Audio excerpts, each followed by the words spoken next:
ክቡር ዶክተር አብይ አህመድ የኢትዮጵያ ፌደራላዊ ዲሞክራሲያዊ ሪፐብሊክ ጠቅላይ ሚኒስትርና የዕለቱ የክብር እንግዳ፣ የተከበሩ አቶ አገኘሁ ተሻገር የፌዴሬሽን ምክር ቤት አፈ ጉባኤ፣ ክቡር አቶ ቴዎድሮስ ምህረት የፌደራል ጠቅላይ ፍርድ ቤት ፕሬዝዳንት፣ ክቡር አቶ ተመስገን ጥሩነህ የኢትዮጵያ ፌደራላዊ ዲሞክራሲያዊ ሪፐብሊክ ምክትል ጠቅላይ ሚኒስትር፣ ክቡር አቶ አደም ፋራህ በምክትል ጠቅላይ ሚኒስትር ማዕረግ የዲሞክራሲ ስርዓት ግንባታ ማስተባበሪያ ማዕከል ኃላፊ፣ ክቡራን የክልል ርዕሳነ መስተዳድሮች፣ ክቡራን የሁለቱ ከተማ አስተዳደር ከንቲባዎች፣ ክቡራን ሚኒስትሮች፣ ሚኒስትር ዴኤታዎች፣ ክቡራን አምባሳደሮችና ዓለም አቀፍ ተቋማት ኃላፊዎች፣ ክቡራትና ክቡራን ጥሪ የተደረገላችሁ እንግዶች እንኳን ወደ ዲጂታል ኢትዮጵያ 2030 ማስጀመሪያ መርሃ ግብር በደህና መጣችሁ። እንኳን በሰላም ተገናኘን።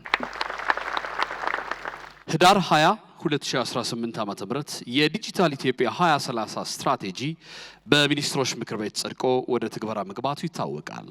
ይህንን የ2030 ዲጂታል ኢትዮጵያ ስትራቴጂ ይፋ የማድረጊያና የማስጀመሪያ ሁነት በጋራ ለማብሰር ነው በዚህ ታላቅ ሁነት ላይ እየታደም ነው። በዛሬ ሁነት ስለ ቴክኖሎጂ ብቻ ሳይሆን የምናወራው እያንዳንዱ ዜጋን ለማገልገል ኢኮኖሚያችንን ለማሳደግና ሀገራችንን በዓለም አቀፍ የዲጂታል ማዕከል ውስጥ ለማስቀመጥ በዲጂታል መንገድ እንዴት እየተለወጠች እንደሆነ ለማውሳት ጭምር ነው። ክቡራትና ክቡራን አሁን የቀጣዩ 10 ዓመታት ዲጂታል ኢትዮጵያ 2030 ጉዞን በተመለከተ ክቡር ጠቅላይ ሚኒስትር ዶክተር አብይ አህመድ በፋየርሳይድ ቻት ወይም በሰዓት ዳር ወግ ያስቃኙናል። ይህንን እንዲያከናውኑ ክቡር ዶክተር በለጠ ሞላ የኢኖቬሽንና ቴክኖሎጂ ሚኒስትርን ወደ መድረክ ጋብዛለሁ። መልካም ጊዜ ይሁንላችሁ።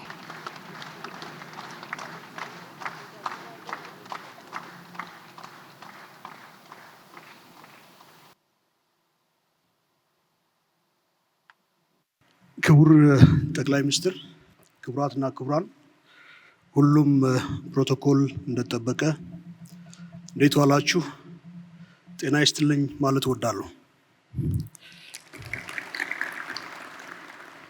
ክቡር ጠቅላይ ሚኒስትር፣ እንግዲህ ከውድ ጊዜው ቀንሰው የቀጣይ 5 ዓመት ሀገራዊ የዲጂታል ጉዞ ምን ይመስላል፣ ምን ላይ እንደርሳለን፣ መንገዳችንስ ምን ይመስላል የሚለውን ሰፋ ባለ የእርስዎን ምልከታ ማዳመጥ የምንችልበት እድል ስለሆነ ይህንን ወግ ከእርስዎ ጋር ለማድረግ እድል ስላገኘው በግሌ በጣም ደስ ያለኝ መሆኑን እየገለጽኩ፣ ክቡር ጠቅላይ ሚኒስትር፣ እንግዲህ አንድ 10 እንድንወያይባቸው እንፈልጋቸው 10 ያህል ነጥቦች አሉ። ከነዚህ ውስጥ በቅድሚያ ማነሳው ስለ ዲጂታል ኢምፓወርመንት ይሆናል።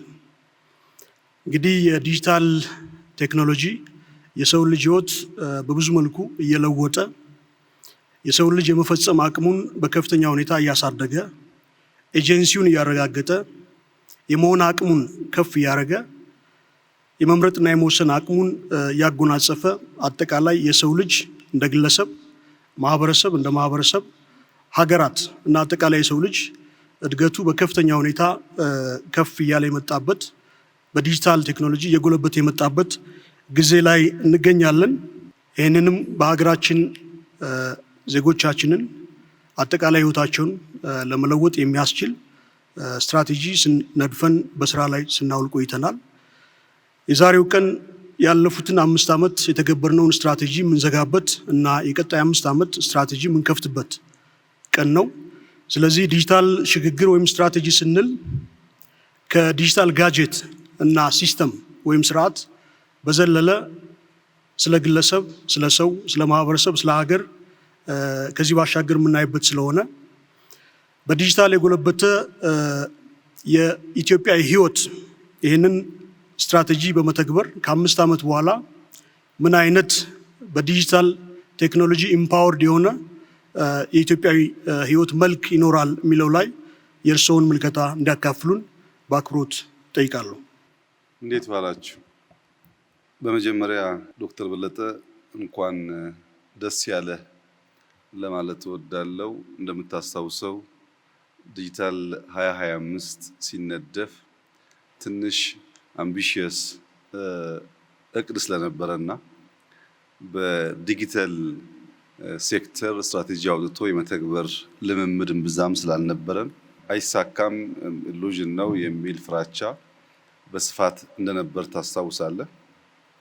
በሚያስደንቅ ሁኔታ ከአምስት ዋና ዋና ዘርፎች መካከል አንዱ ስትራቴጂ መሆን አለበት። ለኢትዮጵያ ብልጽግና መረጋገጥ አይተኬ ሚና አለው ከሚለው ውሳኔ ጀምሮ ዲጂታልን ከግብርና፣ ከኢንዱስትሪ፣ ከማይኒንግ፣ ከቱሪዝም አስተካክሎ የማየት እይታ ከተጀመረበት ጊዜ አንስቶ ኋላም ስትራቴጂው ተነድፎ የተተገበረበትን መንገድ ስንመለከት ምናልባት በግብርናውም በማይኒንጉም በኢንዱስትሪውም ጥሩ ውጤት እንደመጣ ቢታወቅም የ2025 የዲጂታል ስትራቴጂ 100% በሚባል ደረጃ የተሳካ ስትራቴጂ ነው። ይህን ስትራቴጂ በመንግስት መዋቅር ብቻ ሳይሆን አካዳሚያውም እንዲፈትሸው እጋብዛለሁ። ምን ነበር ትልሙ፣ ንድፉ፣ ምን ተሳካ፣ ምን አልተሳካም የሚለውን ለማየት እድል ቢያገኙ አንድን ነገር አርቆ ማቀድ አርቆ ማለም ብቻ ሳይሆን የመከወን ብቃት ከዚያ ውስጥ እንዴት ሊወጣ እንደሚችል የሚያሳይ አስተማሪ ጉዞ ስለነበረ አንተ በዋነኛነት ይህን ስትራቴጂ የመራውን ተቋም የመራህ ሰው ስለሆንክ እንኳን ደስ ያለህ ብልህ የሚገባህ ይመስለኛል። የ2030 የዲጂታል ስትራቴጂ መንደርደሪያ ያደረገው 2025 ነው። ግን ዋና ራዕይ ዋና ፍላጎቱ ሰብሰብ አድርገን ስናይ 3 ነገር ለማሟላት ነው። አንደኛው አክሰስ ነው። ሁሉም ዜጎች ከቤታቸው ከሴልፎናቸው ካሉበት ስፍራ የሚፈልጉትን አገልግሎት ማግኘት የሚችሉበትን እድል መፍጠር ነው። በ2030 የዲጂታል ፔኔትሬሽን በዴታ 90% እንደርሳለን የሚለው የ2030 ስትራቴጂ በጣም ኮንሰርቫቲቭ ከመሆኑ የተነሳ ነው እንጂ ማለም መተለም ያለብን 100% ነው። ምክንያቱም 90% ሰው አክሰስ ኖሮት 10% ዜጋ አክሰስ ከሌለው መንግስት ወዶና ፈቅዶ 10%ቱ ከኋላ ይቅር ግድ የለም ብሎ አምኗል ማለት ነው። ዜጎች እኩል እድል እኩል ሰርቪስ ማግኘት እንዲችሉ የመጀመሪያው ትልሙ አክሰስ ነው። ሁለተኛው ኦፖርቹኒቲ ነው። ኢኳል ኦፖርቹኒቲ ባልሰጠንበት መስክ ባልሰጠንበት ሁኔታ እኩል ተጠቃሚ መሆን አይቻልም። በጾታ ወይም በአካል ጉዳት ምክንያት ወይም በርቀት ምክንያት ዜጎች ሊያገኙ የሚገባውን እድል እኩል የሚያመቻች ስርዓት መፍጠር ያስፈልጋል። ይሄ ዲጂታል 2030 አንዱ እንዲያሳካ የሚፈለገው ነገር ኢኳል ኦፖርቹኒቲ ለዜጎች መስጠት ነው። ምን ማለት ነው? እዚህ ሰበታ ያለ አንድ አርሶ አደር እና ቀብሪ ዳህር ያለ ወይም ሽራሮ ያለ አንድ አርሶ አደር ስለ ዌዘር ያላቸው መረጃ የተለያየ ከሆነ በቅርበት ያለው የሚያውቅ በርቀት ያለው የማያውቅ ከሆነ በኢንፎርሜሽን እጦት ምክንያት ምርታቸው ሊበላሽ ይችላል። ካመረቱ በኋላ ገበያን በሚመለከትም እኩል መረጃ ማግኘት የማይችሉ ከሆነ በመረጃ እጥረት ምክንያት አንደኛው ገበሬ የለፋበትን ዋጋ አያገኝም፣ አንደኛው ገበሬ የለፋበትን ዋጋ ያገኛል። እዚህ አንደኛው አክሰስ ነው፣ ሁለተኛው ኦፖርቹኒቲ ነው። ሶስተኛው እና ዋነኛው ነገር ትረስት ነው። በዜጎችና በተቋማት መካከል ትምምንን ካልፈጠረ ለምሳሌ ሞባይል ይዞ ሰው እቺ ሞባይል ብሬ እንዳሰርቅብኝ በሞባይል መኒ በቴሌብር አልጠቀምም የሚል ዜጋ ካለ ሞባይል ሰራቂ ሳትሆን አመቻች መሆኗን ማሳመን ያስፈልጋል። በተቋምና በዜጎች መካከል ትምምን ካልተፈጠረ የገንዘብ ትራንዛክሽን፣ መማር ማስተማር፣ ስለ ጤና ዳታ መስጠት፣ ደፍሮ ለስራ አፕላይ ማድረግ፣ ፐርሰናል መረጃን በክላውድ ላይ ማስቀመጥ የመሳሰሉ ጉዳዮች የሚታሰቡ አይደሉም። እንደኛ ባለ ማህበረሰብ በጥርጣሬ በስጋት በኮንስፒሬሲ የተሞላ በሚሆንበት ሰዓት ቴክኖሎጂ አሳላጭ መሆን ተስኖት የሚፈራ ከሆነ ዜጎች የማያምኑበት ከሆነ የምናስበውን ነገር አያሳካም። የዲጂታል 2030 የአክሰስ ኦፖርቹኒቲ እና ትረስት ተደምረው አንደኛ ስራን መፍጠር አለባቸው። ለዜጎች በርከት ያለ የስራ እድል መፍጠር አለባቸው። ሁለተኛ ለሀገር እድገት ማረጋገጥ አለባቸው። ማደግ አለብን። ስራና እድገት ብቻውን ግን በቂ አይደለም። ሉዓላዊነት የምንለው ነገር ደግሞ የሚያረጋግጥ መሆን አለበት። በዚህ ዙሪያ ላይ ነው ዲጂታል 2030 የኢትዮጵያን ብልጽግና ከሚያረጋግጡ ዋና ዋና ፒላርስ ወይም ሴክተር ሆኖ ያገለግላል ተብሎ በመንግስት የታሰበው በትብብር በጋራ ይህንን ራዕይ እንደምናሳካ ሙሉ እምነት አለኝ። አመሰግናለሁ። እንግዲህ የዲጂታል ሽግግር እውን ይሆን ዘንድ አስቻይ ከሚባሉ እና ቁልፍ ሚና ከሚጫወቱ ጉዳዮች ውስጥ አንደኛው የመብራት ኃይል ነው። እንግዲህ ሀገራችን ከፍ ያለ አቅም ያለው የመብራት ኃይል ያመነጨች ትገኛለች። ግን ደግሞ ይሄንን በመላው ሀገሪቱ እንዲሰራጭ ለሁሉም ዜጎች ለሀውስሆልድ ሁሉ ተደራሽ እንዲሆን የማረጋገጥ ቀጣይ ስራ ይኖርናል። እንደ ሀገር 2030 ስትራቴጂ እንግዲህ የመብራት ኃይልንም የኢንተርኔት ኮኔክቲቪቲንም ዋና መሰረት አድርጎ ከለያቸው ጉዳዮች ውስጥ ናቸውና የእነዚህን ተደራሽነት በአጠቃላይ በሀገራችን ለማረጋገጥ ምንችልባቸው ሂደቶች ምን ይመስላሉ? እዚህ ላይ የእርስዎ ምልከታ እንዲሰጡ ነው። የዩኒቨርሳል አክሰስ ጉዳይ ቅድም ካስቀመጥኩት ከራዕዩ ጋር በእጅጉ የተቆራኘ ጉዳይ ነው። በራዕዩ አክሰስ ኦፖርቹኒቲ እና ትረስት ያልነው ጉዳይ የሚሳካው ሁለት ወሳኝ ፋውንዴሽኖች ሲሟሉ ብቻ ነው። አንደኛው ኤሌክትሪክሲቲ ነው። ኤሌክትሪክሲቲ ማለት አሁን ላለው ሁሉ ቴክኖሎጂ ምግብ ማለት ነው። ምግብ ሳንሰጥ ቴክኖሎጂውን መጠቀም አንችልም። ለምሳሌ ስልክ ምግቡ ኤሌክትሪክ ነው። መኪና ምግቡ ኤሌክትሪክ ነው። ድሮን ምግቡ ኤሌክትሪክ ነው። በጣም የምንጠቀምባቸው አብዛኛው ጋጀቶች የሚመገቡት ኤሌክትሪክ ነው። ምግቡን ከልክለን ጋጀቱን ብንሰጥ ሰው መጠቀም አይችልም። ኤሌክትሪክ አሁን ላለው ቴክኖሎጂ ምግብ ስለሆነ ምግብ በበቂ ደረጃ ያልተሰጠው ማንኛውም ቴክኖሎጂካል ውጤት የሚጠበቅበትን ሰርቪስ አይሰጥም። ለምሳሌ መኪና ለአንድ አርሶ አደር ባቀርብለትና ያም መኪና ቻርጅ ማድረግ ባይችል ወይም ትራክተር ባቀርብለትና ትራክተሩ በኤሌክትሪክ የሚሰራ ሆኖ ቻርጅ ማድረግ ባይቻል ወይም ፕሮዳክቶች ለዴሊቨሪ ቅድም ሞተር ሳይክል አይመረጥም ተብሏል። በድሮን ዴሊቨር ማድረግ ብንፈልግ እና ቻርጅ ማድረግ ያለብን በኤሌክትሪክ ቢሆን በኤሌክትሪክ እጦት ምክንያት ትራክተሩም፣ መኪናውም፣ ሴልፎኑም፣ ቴሌቪዥኑም፣ ፍሪጅተሩም እያለ ሰው ሊገለገል አይችልም። የቴክኖሎጂዎች ሁሉ ምግብ የሆነውን ኤሌክትሪሲቲ ማዳረስ ያስፈልጋል። የምናዳረስበት መንገድ የግድ ናሽናል ግሪድ መሆን አይጠበቅበትም። አንዳንዱን በሚኒ ግሪድ፣ አንዳንዱን በኦፍ ግሪድ ሊሆን ይችላል። ለምሳሌ የተሻገረ ገጠር ባልነው የሶላር ሲስተም በየአርሶ አደሩ ቤት ለማዳረስ እየተሞከረ ነው ያለው። ኢትዮጵያ አሁን የሶላር ሴል ማምረት ጀምራ በወር ከ20 እስከ 25 ሚሊዮን ዶላር ኤክስፖርት አድርጋለች። ያንን ሴል የሚቀረውን ነገር በማሟላት በኢትዮጵያ ገጠር ውስጥ እንዲስፋፋ ማድረግ ይቻላል። ባጭሩ ኤሌክትሪሲቲ ማለት ቤድሮክ ኦፍ ትራንስፎርሜሽን ነው። እሱን ሳናሟላ የምናረጋግጠው እድገት አይኖርም።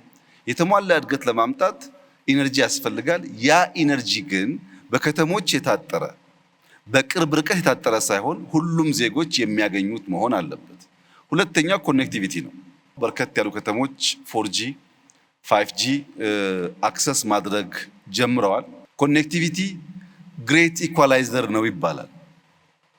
አንድ ሰው ኮኔክትድ ሲሆንና ኮኔክትድ መሆን ሲሳነው እኩል እድል ማግኘት ስለማይችል ቅድም ያልኩት ኦፖርቹኒቲ አይመጣም ማለት ነው። አንድ ሰው ዳታ አለው፣ አንድ ሰው ዳታ የለውም። በዚያ ምክንያት በርካታ መረጃዎች፣ እውቀቶች እና ዳታን ኤክስቼንጅ የሚያደርግባቸው ስርዓቶች ሊያጣ ይችላል። እና ኮኔክት የምናደርግበት መንገድ የ4G እና የ5G እንደተጠበቀ ሆኖ ሪሞት በሆኑ ኤሪያስ በቀላሉ በፋይበር ኦፕቲክስ የማንደርስባቸው ከሆኑ አሁን የምንጠቀምባቸው ቢቲኤሶች የማንደርስባቸው ከሆነ የሳተላይት አማራጭ የምንጠቀምበትን መንገድ መከተል ያስፈልጋል። አብዛኛው እንዳያችሁት በጣም ኢምፕሬሲቭ ውጤት የታየበት ቢሆንም ከእቅድ አንጻር ግን አምቢሽየስ መሆን አለብን። በሚቀጥሉት 5 ዓመታት ኢትዮጵያ 100% ኮኔክት ማድረግ አለብን። ይቻላል። እንደሚቻል አምነን ኮኔክት ካላደረግን በስተቀር ዜጎች እኩል እድል ማግኘት አይችሉም። እኩል እድል አግኝተው አይማሩም። እኩል እድል አግኝተው አይታከሙም። እኩል እድል አግኝተው ስራ አያገኙም። እኩል እድል ያላገኘ ዜጋ ደግሞ 130 ሚሊዮን ሰዎች አሉኝ ተብሎ ሊቆጠር አይገባውም። እኩል እድል ማግኘት አለበት። ያ እንዲረጋገጥ ኤሌክትሪክ እንደ ምግብ፣ ኮኔክቲቪቲ ደግሞ እንደ ኢኳላይዘር ተወስዶ አግሬሲቭሊ ልንሰራበት የሚገባ ሴክተር ነው። ይህንን ስናሳካ እና ደግሞ እውቀት ስንጨምርበት ነው ያልነውን ትልም በተሟላ መንገድ ልናረጋግጥ የምንችለው። 2030ን ስንፈጽም የተለወጠ ኢትዮጵያዊ ህይወት እንዲታይ ይጠበቃል። ስለዚህ ይህን የዲጂታል ሽግግር እውን ለማድረግ እንግዲህ መሰረተ ልማት ግንባታ ውስጥ መግባታችን አይቀርም። የጀመርናቸውን አስፍተን የገነባ እንሄዳለንና ይህንን ሽግግር ለማስቻል የትኞቹ መሰረተ ልማቶች ይሆናሉ ልዩ ትኩረት እና ኢንቨስትመንት አቅጣጫ የሚያርፍባቸው? እዚህ ላይ ሀሳቡን እንዲሰጡን። የዲጂታል መሰረተ ልማት በሚመለከት በሁለት ከፍለን ማየት እንችላለን። አንደኛው ዲጂታል ፐብሊክ ኢንፍራስትራክቸር ወይም ዲፒአይ የሚባለው ነው። ሁለተኛው ደግሞ ኬፒአይ የሚባለው ነው፣ ኪ ፐብሊክ ኢንፍራስትራክቸር የሚባለው ነው። ኬፒአይ የሚባለው የሎ ኢንፎርስመንት ሲስተም ሊሆን ይችላል፣ የመንግስት የተለያዩ ሲስተሞች ሊሆኑ ይችላሉ። አሁን እኛ የምናተኩረው የዲፒአይ ላይ ነው፣ ዲጂታል ፐብሊክ ኢንፍራስትራክቸር ላይ። እነዚህ ዋና ዋና ተብሎ የሚገለጹት ለምሳሌ አንደኛው ፋይዳ ነው። ፋይዳ ዋና የፐብሊክ ኢንፍራስትራክቸር የሚያደርገው ዋና ጉዳይ ምንድን ነው? ለምሳሌ ዶክተር በለጠ 1000 ብር አለ ደሞዝ ወስደሃል። ያን 1000 ብር የት እንዳስቀመጥክ አታውቅም።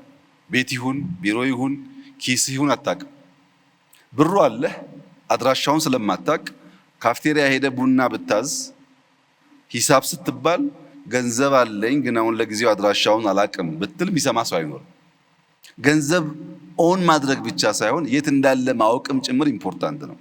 130 ሚሊዮን እንዳለን መናገር ሳይሆን እያንዳንዱ ዜጋ የት እንዳለ፣ ምን እንደሚሰራ፣ በምን እንደሚተዳደር ካላወቅን ስራ የለም ስራ አለ፣ ንግድ አለ ወይ ንግድ የለም፣ ሰው ይማራል አይማርም፣ የጤና ችግር አለ፣ የምታውቅበት ምንም መንገድ የለም። ፋይዳ አድራሻን ጨምሮ የአንድን ዜጋ ሁለንተናዊ መረጃ የሚይዝ ሲሆን ያን መረጃ ያለው ሰው ወደ ዲጂታል ፔመንት ሲስተም ቨርቹዋሊ በአካል ሳይገኝ ሊበደር፣ ገንዘብ ሊያስተላልፍ፣ ሊገዛ ይችላል። ምን ከሆነ ከታወቀ በማይታወቅ ሰው ያንን ትራንዛክሽን ማካሄድ አይቻልም። የመጀመሪያው በዲፒአይ በአንክሮ ማየት የሚገባን ጉዳይ ፋይዳ ላይ ግን አድሬስ ጨምረን ማለት ነው። ሁለተኛው የፔመንት ሲስተም ነው። የፔመንት ሲስተሙ አሁን ያለው ቅድም የተነገረው ከካሽ ኢትዮጵያ ባለፉት 5 ዓመታት በአብዛኛው ካሽ ላይ ተንተራሰ የንግድ ስርዓታችን ወደ ዲጂታል ተቀይሯል። ይሄ ልክ እንደ ተራ ዜና እንደ ተራ ንግግር የሚታይ ጉዳይ አይደለም። ምክንያቱም ኢትዮጵያ በየዓመቱ ካሽ ለማሳተም በ100 ሚሊዮን ዶላር ታወጣለች። ምክንያቱም የኛ ካሽ ከታተመ በኋላ የአያያዝ ስርዓታችን ችግር ስላለበት እንደምታውቁት ቶሎ ያ ገንዘብ አውት ኦፍ ኦርደር ይሆናል። አዳዲስ ብሮች ካልታተሙ በስተቀረ በነበረን ካሽ መገበያየት አንችልም። አሁን ዲጂታል የግብይት ስርዓቱ የካሹን ኦቨርቴክ በማድረጉ ብቻ በርካታ ሀብት ቀንሷል ሀገራችን ማለት ነው። ይህ ፔመንት ሲስተም ግን በሁሉም ሴክተር አሁን ደግሞ ከሎካልም ወጥቶ ኢንተርናሽናሊም ተአማኒ የሆነና ለመገልገል የሚያስችል መሆን አለበት። አንድ ሰው እዚህ ሆኖ ከሌላ ሀገር የሚገዛው ዕቃ ካለ በዲጂታል ፔመንት ሲስተም መግዛት የሚችልበትን ስርዓት መፍጠር ያስፈልጋል። ዘመን ገበያን እንደ ኤግዛምፕል ብንወስድ በየዓመቱ በሚመጡ በዓላት ከዚህ ቀደም የነበረው የበግ ዋጋ ወይ የሽንኩርት ዋጋ ወይም የሆነ ኮሞዲቲ ላይ ንግድ ስርዓቱ መሀል ላይ ባሉ ሰዎች ይፈጠር የነበረውን አነሰሰሪ የዋጋ ውድነት በከፍተኛ ደረጃ ቀንሷል። ፈላጊና ሻጭ በቀጥታ ያገናኛል። ዘመን ገበያን ብናስፋፋ በየቦታው ስቶሬጅ ቢኖረን 1 ሊትር ውሃ ከሚያወጣው ዋጋ በላይ እንዳይሸጥ ለመከላከል ያስችላል እና ዲጂታል ፔመንት ሁለተኛው ክሪቲካል ኢንፍራስትራክቸር ነው። ሶስተኛው እና ዋነኛው አብዛኛው እዚህ ያለ አመራርም በተለየ ሁኔታ እንዲገነዘብ የምፈልገው የተሟላ ዳታ ኤክስቼንጅ በሌለበት ሀገር ውስጥ የዲጂታል ትልሞቻችን የተሟላ ፍሬ ሊያፈሩ አይችሉም። ባለፉት 5 ዓመታት ከሞላ ጎደል ሁሉም ተቋም ዌብሳይት አለው፣ ሂውማን ሪሶርስ ማኔጅመንት የሚያደርግበት ሲስተም አለው፣ አንዳንድ ሰርቪስ ፕሮቫይድ የሚያደርግበት ሲስተም አለው። ግን የኤክስ ሚኒስተር ሲስተም እና የዋይ ሚኒስተር ሲስተም አይናበቡም። እኔ ዲጂታል ፋይዳ እያለኝ ውጭ ጉዳይ ሄጄ የምገለገልበትን ሰርቪስ ገቢዎች ሄጄ ከምገለገልበት ጋር አንድ ስላልሆነ ዳታ ኤክስቼንጅ ስለሌለ በእያንዳንዱ ተቋም በእነሱ ፍላጎትና ስርዓት ልክ ነው የምገናኘው። ይሄ ደግሞ ቅድም ተባለው ሰው ሴንተር አይደለም። ሰው ሴንተር ነው ሲስተም የሚሰባሰበው የዳታ ኤክስቼንጅ ካለ ነው። ከሶቨሬኒቲ አንጻር አንድ ኤግዛምፕል ልጨምር። ኢትዮጵያ ውስጥ አንዳንድ ሰዎች እንደ መንግስት ሹም በዲፕሎማቲክ ፓስፖርት ዴሊጌሽን ውስጥ ተካተው ይመጣሉ። ዶክተር በለጠ የሚባል ሰው ከሆነ ሀገር ሚኒስተር ተብሎ ይመጣል። ከ6 ወር በኋላ በግል ፓስፖርት ዶክተር በለጠ ቪዚተር ሆኖ ይመጣል። መጥቶ ለምሳሌ ባሌ መሄድ እንደ ባለስልጣን ካልቻለ እንደ ቱሪስት ባሌ ደርሶ የፈለገውን ነገር ወስዶ ይመለሳል። አሁን ባለው ቴክኖሎጂ በድሮን ብቻ በከርሰ ምድር ውስጥ ያለ ሀብት ለምሳሌ የወርቅ ክምችት ይታወቃል። መጥቶ ኢንቨስትመንት ስጠይቀው እናስብበታለን ብዬ መልሼው እንደ ፕራይቬት ቱሪስት መጥቶ ቱሪስት እንዲያልቅ ስለምንፈልግ እኛ እንጋብዛለን። መጥቶ አንድ ገጠር ሄዶ የካሜራ ድሮን ነው ያስኩት ብሎ በከርሰ ምድር ያለኝን ሀብት ለይቶ ከዚያ እንደ መንግስት መጥቶ እዚህ ጋ ነው ኩባንያ የሚፈጠረው የምፈልገው ቦታ ይሄ ነው ይለኛል። ለምን ያ ቦታ እንደፈለገን ያላቅ። አንድ ሰው መልኩን ቀይሮ ስሙን ቀይሮ አድራሻውን ቀይሮ ሊመጣ ስለሚችል በውጭ ጉዳይና በኢሚግሬሽን መካከል በኢሚግሬሽንና በፖሊስ መካከል በፖሊስና ቱሪዝም ሚኒስቴር መካከል የዳታ ኤክስቼንጅ አለ ማለት ምንም መልኩን ቢቀይር ሰው መጥቶ ሊያታለን አይችልም ማለት ነው። ያም ማድረግ ካልቻል ውጭ ጉዳይ የከለከለውን ቱሪዝም ለምኑ ያመጣዋል። ቱሪዝም ለምኑ ያመጣውን ኢሚግሬሽን የውጭ ጉዳይ ሲሆን የሚገለገልበት ሲስተም አለው። ለቱሪዝም ፐርፐስ ከሆነ ቀለል ሊያደርገው ይችላል። ቪዛው 3 ሳምንት ስለሆነ ዳታ ኤክስቼንጅን ካላረጋገጥን በቀር የምናስበውን የተሟላ ስርዓት አንፈጥርም። ሁለተኛው እያንዳንዱ ሚኒስትሪ እያንዳንዱ ተቋም ማየት ያለበት ሲስተም አለኝ ወይ የለኝም አይደለም። ሲስተሜ በኤአይ ሰፖርት የተደረገ ነው ወይ ዳይናሚክ ነው ወይ ብሎ ካላየ በቀር የዲጂታል ፐብሊክ ኢንፍራስትራክቸሮቻችን እያሉ እንደሌሉ ይሆናል። አሉ ግን የተሟላ ሰርቪስ አይሰጡንም። ያ እንዳይሆን የፋይዳን ጉዳይ አበክረን መስራትና ቅድም እንደተባለው 100% ማዳረስ ያስፈልጋል። የፔመንት ሲስተሞቻችን የሚናበቡ መሆን አለባቸው። ቴሌብር ብቻ ሳይሆን ሁሉም። ሶስተኛው ዳታ ኤክስቼንጅ በባንኮች መካከል፣ በመንግስት ተቋማት መካከል፣ በመንግስትና በግል በተለየ የዳታ ሌየር መካከል ኤክስቼንጅ ማድረግ ካልቻል ዲጂታል የኢትዮጵያን ኢኮኖሚ የሚያግዝ መሆን አይችልም። ማኑዋል የነበረውን ነገር በኮምፒውተር ማድረግ ብቻ በቂ አይደለም። ዳይናሚክ መሆን አለበት እና ዲፒአይ ላይ ሶስቱን እንደምሳሌ ብንወስድ በጣም ክሪቲካል ተብሎ ሊታዩ ይችላሉ። የዲጂታል ሽግግርን በማረጋገጥ ሂደት ውስጥ ከሚገጥሙ ተግዳሮቶች ውስጥ አንዱ የዲጂታል ወረርሽኝ የሚባለው ነው፣ ወይም የዲጂታል ጣጣ ልንለው እንችላለን። ብዙ ምርታዎች ያሉት እንደመሆኑ ያህል የሰው ልጅ አቅም በከፍተኛ ሁኔታ ከፍ የሚያደርግ ምርታማነትን የሚጨምር እንደሆነ ሁሉ ዲጂታል ቴክኖሎጂ አብሮ ይዟቸው ከሚመጡ ችግሮች ውስጥ እንግዲህ እንደ ዴታ የመረጃ ማጭበርበር፣ የመረጃ ጉዳይ አጠቃላይ እንደ ፌክ ኒውስ የምንለው እንዲሁም የሳይበር ቡሊንግ፣ ሳይበር ክራይም የምንላቸው በርካታ ተያያዥ ቻለንጆች አሉና ወጣቶቻችን አጠቃላይ ህዝባችን ዜጋችን ወደ ዲጂታል ስርዓት ውስጥ እንዲገባ ትልም እያስቀመጥን ነው። ወጣቶቻችን ተጋላጭነታቸውን ለመቀነስ ወይም የሳይበር ክራይም ተጠቂ እንዳይሆኑ፣ የሳይበር ወረርሽኝ ተጠቂ እንዳይሆኑ በተለያየ አግባብ እነሱን እንዴት ልንከላከል እንችላለን ብለው ያስባሉ? ይሄ እንዲያካፍሉ። የሳይበር ሴኩሪቲ ጉዳይ ዛሬ ለምናወራው ጉዳይ በጣም ኢምፖርታንት ቢሆንም አጠቃላይ እድገት ፕሮግረስ የሚባለው ጉዳይ ፕሮግረስ ዊዛውት ሴኩሪቲ ፕሮግረስ አይደለም። ለምሳሌ ሰው በእግር ሲሄድ የነበረበትን መንገድ ዛሬ መኪና ገዝተንለት በእግር 20 ዓመት በሰላም ሲመላለስ የኖረ ሰው መኪና በመያዙ ምክንያት ብቻ አደጋ ደርሶበት የሚሞት ከሆነ ቢቀርበት ነው የሚሻለው መኪናው። ወይም በካሽ ስንገለገል ምንም ችግር ሳይገጥመን ቆይቶ ወደ ቴሌብር ስንገባ ብራችን የሚዘረፍ ከሆነ ቴክኖሎጂ ቢቀር ነው የሚሻለው። ሴፍቲ ሴኩሪቲ በጣም ኢምፖርታንት ኤሌመንት ነው። ከኬፒአይ አንጻር የተወሰደ እንደሆነ ቅድም ተገለጸው በሰርት እና በሳይበር ዲፌንስ 24/7 የኢትዮጵያን የዳታ ትራንዛክሽን መከላከል የሚያስችል ቁመና እየተፈጠረ ነው ያለው። ይሄ ቁመና ቋሚ አይደለም። ኢንሳን ከጀመርን ዓመታት ተቆጥሯል። በአፍሪካ የተሻለ የሳይበር ሴኩሪቲ አቅም ያለው ተቋም ነው። ግን በየቀኑ እያደገ ካለው አውድ ጋር አብሮ ካላደገ የአታክ ስርዓቱም ስለሚለያይ አደጋ ሊያስከትል ይችላል።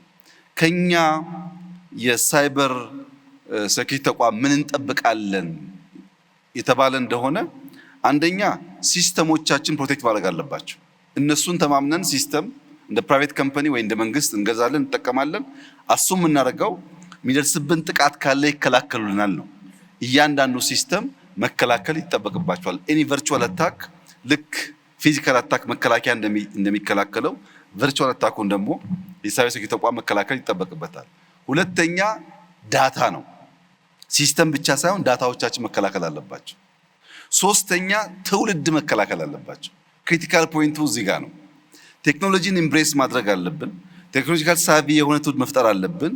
ያ ማለት ግን የኢትዮጵያን ካልቸር የኢትዮጵያን ሀገራዊ ፍላጎትና ጥቅም አደጋ ውስጥ በሚጥል መልኩ ግን መሆን የለበትም። ለምሳሌ ሪሰንትሊ ከቲክቶክ ጋር ተያይዞ በቁጥጥር ስር የዋሉ ወጣቶች ነበሩ።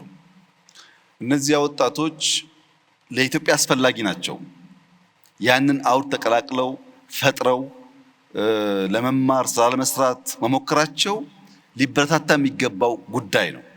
ነገር ግን ሲማሩ ከውጭ መማር ያለባቸውን ዕውቀትና መጠበቅ ሴፍጋርድ ማድረግ ያለባቸውን የእኛን ባህል የእኛን ፍላጎት ከቀላቀሉ ግን ጥፋት ያስከትላል።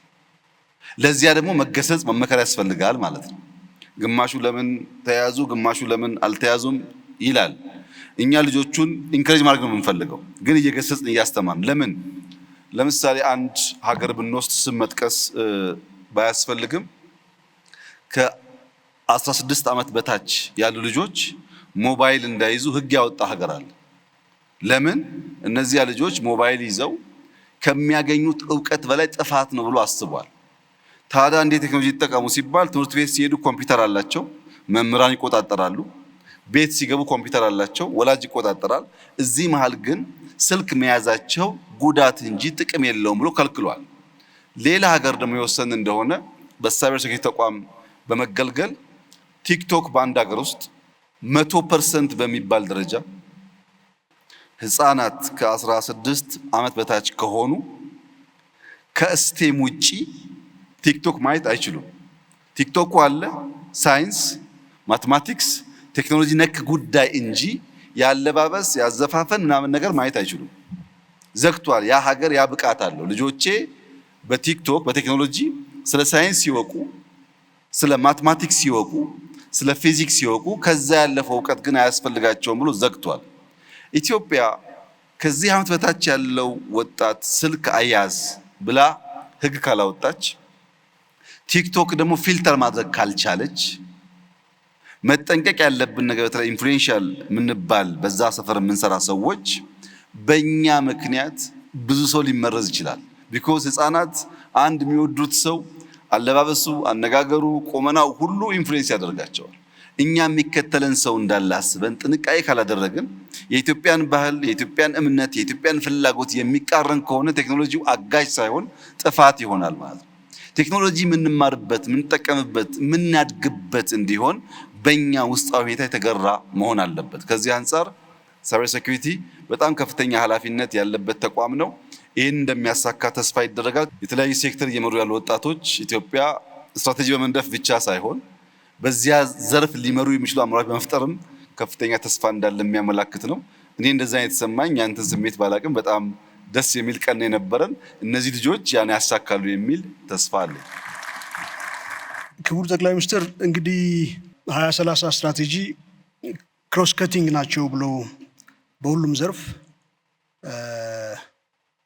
እንዲተገበሩ እንድንጠቀማቸው ከተቀመጡ ጉዳዮች ውስጥ አንዱ አርቲፊሻል ኢንቴሊጀንስ ነው እና ኢንዱስትሪ 5.0 ናቸው። እነዚህ በዘርፎቻችን በስራ ሂደቶቻችን እነዚህን ዲፕሎይ አድርገን መጠቀም ከቻል የትየለሌ የሆነ ውጤትና ምርታማነትን ያጎናጽፋሉ፣ ለሀገርም ለዜጋም እንደ ግለሰብ።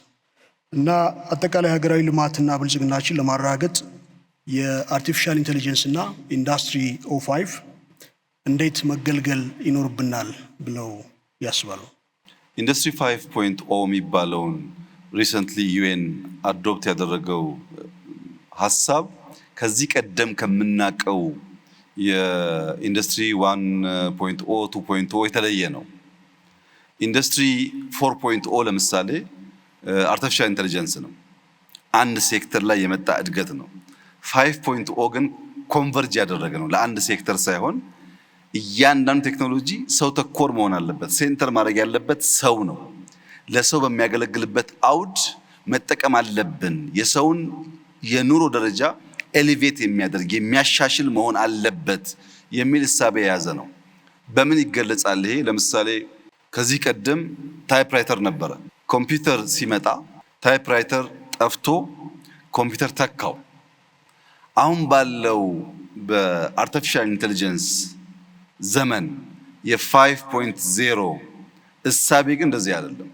ለምሳሌ ኤአይ ማለት ሁሉ ነገር ነው። መሶብ ኤአይ ነው። ኢኮሜርስ ኤአይ ነው። ኢገቨርነንስ ኤአይ ነው። ድሮን ኤአይ ነው። አንማንድ መኪና ኤአይ ነው። ሮቦትስ ኤአይ ነው። የሆነ ሴክተር ለመመለስ የመጣ ሳይሆን ለአንተ ፍላጎት የመጣ ነው። ለምሳሌ አንተ እድሜ ጠና ያለ ሆኖ ዋናው ችግርህ ቤትን የሚያጸዳልህ ሰው ከሆነ የምትገዛው ሮቦት ያንተ የአርቲፊሻል ኢንተለጀንስ ሶሉሽን የቤት ጽዳት የሚያጸዳ ብቻ ይሆናል። ኦር አንድ አርሶ አደር በጣም ሰፊ ማሳ አርሶ ማሳውን ከሌቦች ወይም ከዝንጀሮ መጠበቅ ከዚህ ቀደም ታውቅ ከሆነ በገጠር ልብስ አልብሰው አርሶ አደሮች ልክ እንደ ሰው ያቆማሉ አይደለም? አውሬ እንዲያይ ማለት ነው። አሁን የምትገዛው ሮቦት ግን ኤአይ የሚሰጥ ሶሉሽን ይሄን ችግር ስታቀርብለት ሮቦት ነው። በየሆነ ዲስታንስ ቆሟል። ማታ ላይ ድምፅ ሲሰማ፣ ኮቴ ሲሰማ፣ እንቅስቃሴ ሲያይ አውቶማቲካሊ መብራት እንዲያበራ ካዘዘው አርቲፊሻል ኢንተለጀንስ መብራት ያበራል። መብራት በሚያበራበት ሰዓት ሌባም ይሁን አውሬ ከመጣ ይደነግጣል። መብራቱ መልሶ የሚጠፋው የሚስጥር ኮድ ለሲስተሙ ከሰጠው ብቻ ነው። ለምሳሌ በለጠ ነኝ ካልከው ይጠፋል፣ ካላልከው አይጠፋም። ያን የሚስጥር ኮድ የማያውቅ ሌባ ከመጣ ዝንጀሮ ከመጣ ይበራበታል፣ ሊበላ አይችልም ማለት ነው። ሁለተኛው ደግሞ ከበራበት በኋላ እንቅስቃሴ የሚያደርግ ከሆነ ያ የመጣው ጠላት ወይም ሌባ ሮቦቱ በድምፅ በአላርም በእንቅስቃሴ እንዲያስፈራራው ማድረግ ይቻላል። ለአርሶ አደር ደግሞ የሚያስፈልገው ማሳ የሚጠብቅ ሊሆን ይችላል። ለአንደኛው ደግሞ በመኪና ተንቀሳቅሶ ምርቱን ከተማ የሚያደርስ ሊሆን ይችላል። በአንደኛው ደግሞ ያመረተው ምርት በአየር ላይ ድሮፕ የሚያደርግ ድሮን ሊሆን ይችላል።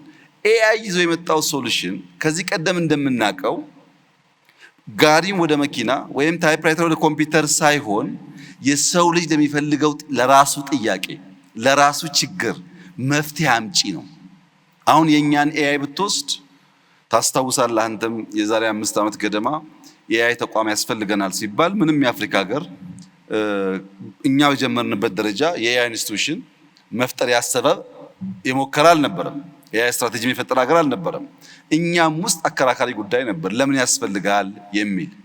ኤአይ ባይኖር ኖሮ ሁላችሁም እንደምታውቁት ኢትዮጵያ ውስጥ የመጡ መንግስታት ወይም የመጡ ሹመኞች በሙሉ ስለ ሲቪል ሰርቪስ ሪፎርም ያላወራ መንግስት የለም። በየጊዜው ነው የምንሰማው ሲቪል ሰርቪስ ይባል። መሶብን መፍጠር የቻለ ግን የለም። ለምን? ኤአይ አልነበረማ። ኤአይ መሶብን ፈጠረና ያ የረጅም ጊዜ ትልሞቻችን አሁን ባለበት ደረጃ እንዲሳካ አስቻለ። ሁለተኛ መላን ብትወስድ አንተ እንኳን በደንብ ታውቀዋለህ። መላው ኢትዮጵያ ሕዝብ እንዲያውቅ የምፈልገው መላ በኤአይ የተሰራው ልክ እንደ ዲፕሲክ ወይም ቻት ጂቲፒ ያለው ቱል በያዘው ይዘትና አቅም ደረጃ ከቻት ጂቲፒ በምንም አያንስም። ኢትዮጵያዊ ከመሆኑ ውጭ በሲስተሙ ብቃት በምንም አያንስም።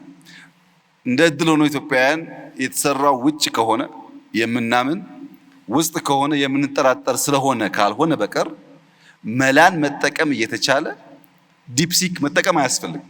ለምሳሌ እኔ በብዙ ጉዳዮቼ የምገለገልበትን የሚያግዘኝ ሲስተም መላ ነው።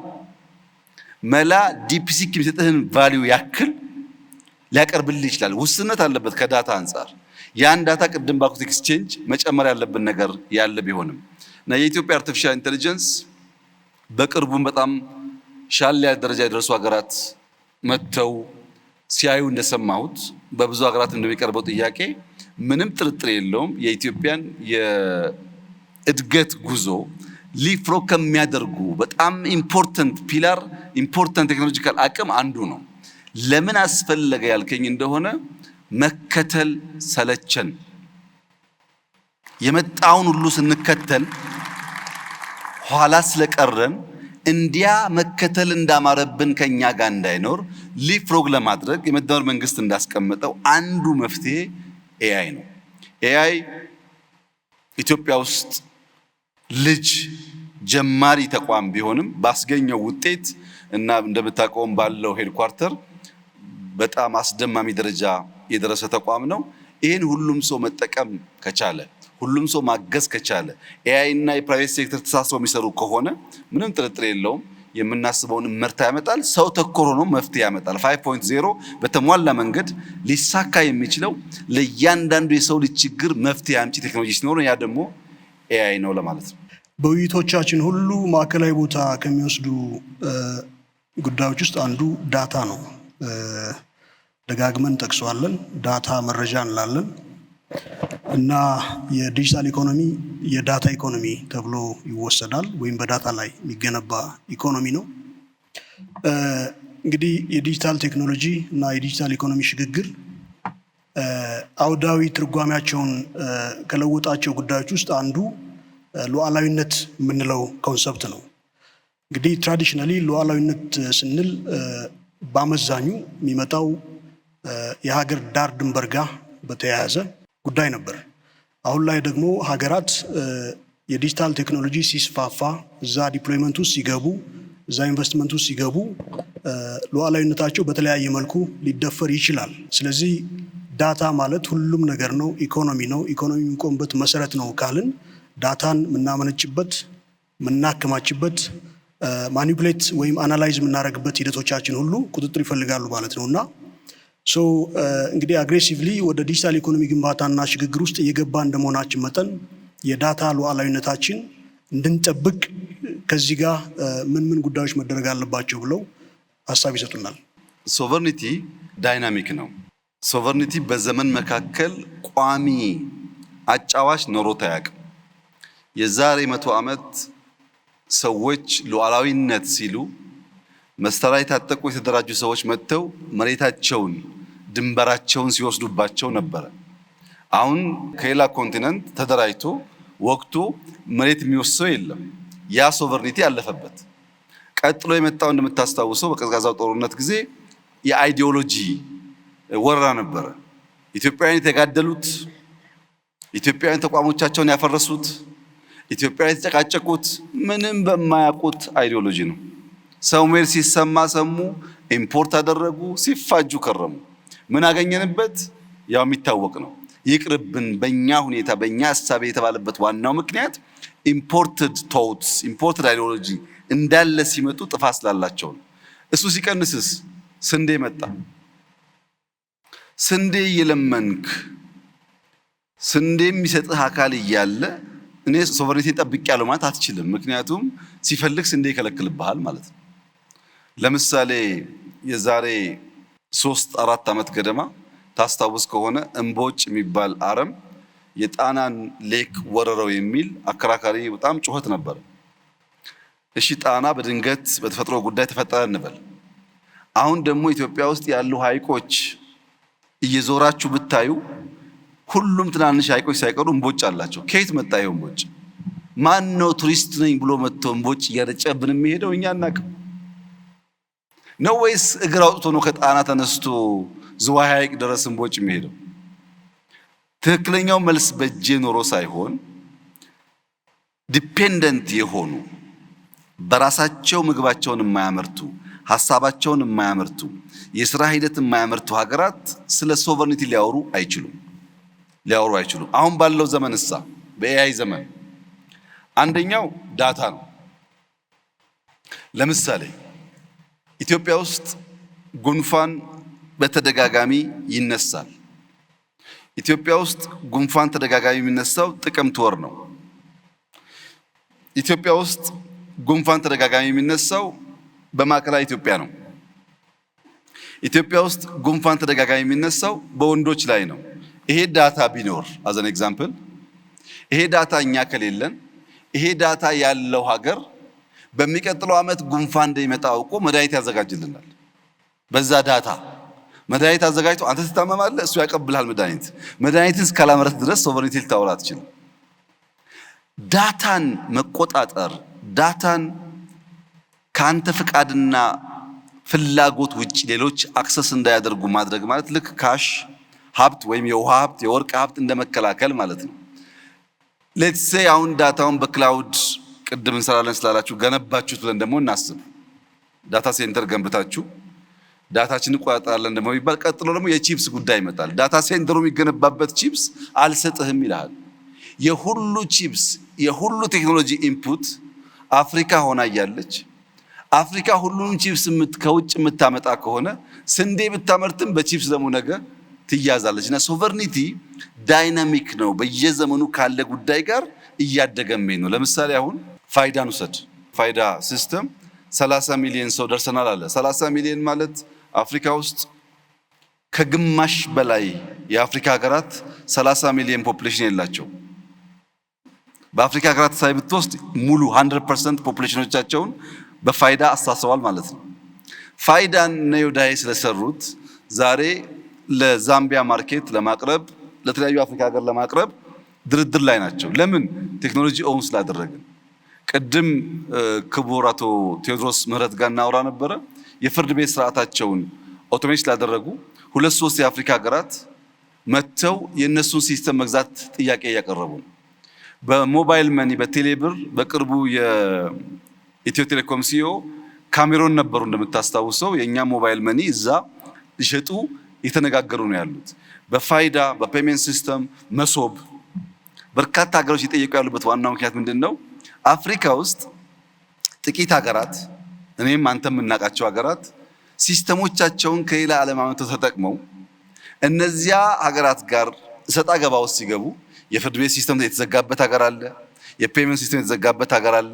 የሜዲካል ሲስተም የተዘጋበት ሀገር አለ። ከውጭ ስናመጣ ሲስተሙን በርቀት ይዘጉብንና እንቅስቃሴ ስለሚያግቱን አፍሪካ ውስጥ አቅም ካለ የአፍሪካን አቅም መጠቀም ይሻላል የሚል እሳቤ አሁን በጣም በርካታ ሀገራት ውስጥ እየተፈጠረ ነው ያለው። ታዲያ ችግሩ ምንድን ነው?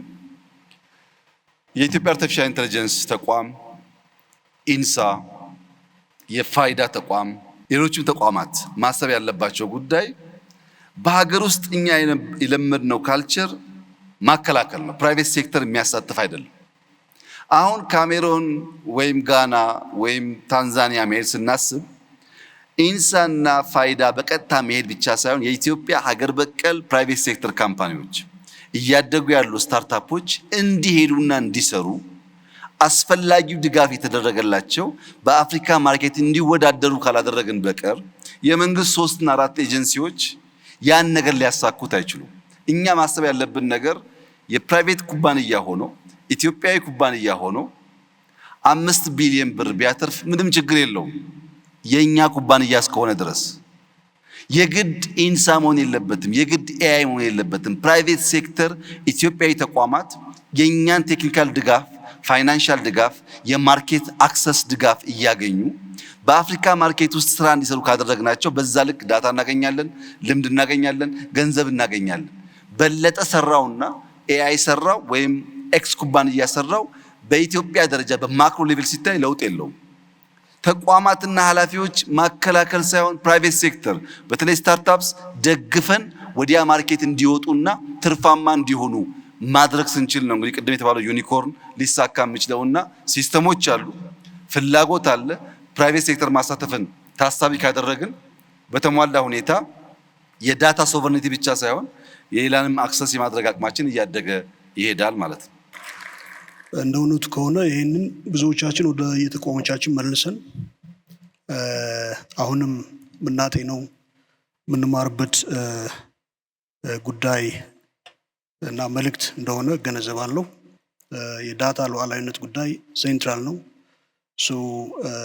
ተጋላጭነታችን ለመቀነስ አሁን በተባለው ልክ ኮንሺየስ ሆኖ መስራት ማልማት ይጠበቃል። የተማርንበት መልእክት ነው ለማለት ያህል ነው። አንድ 3 ጥያቄ ሰጣለሁ። በመጀመሪያ ክቡር ጠቅላይ ሚኒስትር በጣም አመሰግናለሁ ይሄ ድል ስለሰጠኝ። አብርሃም አሰፋ እባላለሁ። የጤና ፈርስት የቴሌ ሄልዝ ቴክ ካምፓኒ ኦነር ነኝ።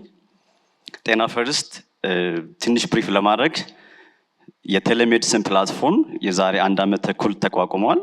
እስካሁን ከ2000 በላይ የጤና ባለሙያዎችን ኦንቦርድ አድርጎ ከ10,000 በላይ ታካሚዎችን በተለይ ሩራል ኤሪያዎችን ሰርቭ እያደረገ ይገኛል። ራይት ናው አንድ እናት ከገጠር ጀምራ የምትፈልገውን የጤና ስፔሻሊቲ ዶክተር ባላት በዛች ትንሽ ስልክ አክሰስ ማድረግ ችላለች። አጠገቧ ባለ ፋርማሲ ኤሌክትሮኒክ ፕሪስክሪፕሽን እየላክን እዛ መድኃኒት ዲስፔንስ ማድረግ ትችላለች። አጠገቧ ባለው የላብራቶሪ ተቋም በሲስተም የላብራቶሪ ሰጥታ የላብራቶሪ ቴስት ወደ ዶክተሩ መላክ ችሏል። በዚህ መሰረት ሰዎችን ሰርቭ እያደረግን እንገኛለን እና በተለይ የዶክተር አለ የሚባል አንድ ኢኒሼቲቫችን በቅርብ ላውንች ያደረግነው አንድ ገጠር ያለ ክሊኒክ ታካሚ ወደዛ ቦታ ሲሄድ የስፔሻሊቲ እጥረት ካለ ወደ ከተማ ሪፈር ያደርጉታል። ያን ከማድረግ ይልቅ ከጤና ፈርስት ከፕላትፎርማችን ላይ ስፔሻል ዶክተሮችን ኦንቦርድ በማድረግ በዛ ባለው ቀያው ባለው ክሊኒክ ውስጥ መታከም እንድትችል አስችለናል እና ይሄን እየሰራ እንገኛለን። መንግስት ቢያግዘን ይሄን ጤና ፈርስት ፕላስ የሀገር ሀብት ነው፣ እኛ ጀምረነዋል። ስለዚህ መንግስት ይሄንን ተደራሽ እንዲያደርግ በተለይ በጤና ሚኒስቴር አዲስ ጤና የሚባል ተመሳሳይ ፕላትፎርም ተገንብቷል እና እንደ ስጋት ነው። ምክንያቱም ኦልሬዲ ዊ ኢንቨስት አሎት እና መንግስት እዚህ ላይ 50 በላይ ሼር ኦን አድርጎ ቢሰራበት በጣም ደስ ይለናል። ኢስት አፍሪካ ላይ ሙቭ የማድረግ ኢኒሼቲቮቹ አለን እና መንግስት ቢያግዘን ብዬ አመሰግናለሁ። ስሜ አሌክሳንደር ሳሙኤል ይባላል። ከኢንሳ ታለንት ሴንተር ነው የመጣሁት። እዛ በቆየሁበት ቆይታዬ የራሴን ስታርታፕ ፋውንድ አድርጌ ፕላስ ደግሞ ከውጭ ካምፓኒዎች ጋር ዲሎችን አድርጌ የሀገራችንን የመጽሐፍ ኢንዱስትሪ ይረዳል ብዬ ማስበው አውተሮቻችንን ይረዳል ብዬ ማስበውን የራሴን ሰኒቮ የሚባል ስታርታፕ ከፍቼ ነበር። አሁንም እየሰራ ነው። ጥያቄ ኳንተም ኮምፒውቲንግ የሚባለው የኮምፒውቲንግ ክፍል ኢትስ በጣም ሂውጅ። እሱ ላይ ምንሰራ ከሆነ ዲጂታል ኢትዮጵያ በጣም ሰክሰስፉል ይሆናል ብዬ አስባለሁ። ዓለምም እየሰራችበት ስለሆነ እና እዛ ላይ እየተሰራ ያለ ስራ ካለ ቢነገረኝ እላለሁ። መልእክቴ ደግሞ እዚህ ያሉት ኢንስቲትዩሽኖች ኢንሳም፣ ኢትዮ ቴሌኮምም ኤአይም ብቻቸውን ዲጂታል ኢትዮጵያ 2013 ማሳካት አይችሉም። ሁላችንም አንድ ላይ በአንድ መንፈስ ዲጂታል ኢትዮጵያን በመፍጠር ካልተሰራ ማሳካት ስለሚከብድ ሁላችንም እንድንሰራበት እጠይቃለሁ ማለት ነው። አመሰግናለሁ። ሀዊ አቶ ሙሳ እባላለሁ። በኢትዮጵያ ቡናና ሻይ ባለስልጣን የአይሲቲ ስራ ክፍል አስፈጻሚ ነኝ። እንደ ሀገር ዲጂታላይዜሽንን በተመለከተ እኛም የቡናው ሴክተር ላይ በጣም ብዙ የሰራናቸው ስራዎች አሉ። ኢዩ ካወጣው ሬጉሌሽን አንጻር የሰራ ነው የቡና ዱካ መከታተያ ሲስተም አለን። ይህንን ሲስተም ላውንች አድርገናል። ይህን በተጨማሪም ደግሞ ከፋይዳ እና ከናርሌስ ከሚባለው በሚኒስትሪ ኦፍ አግሪካልቸር ጋር ካለው ሲስተም ጋር ኢንተግሬት አድርገናል።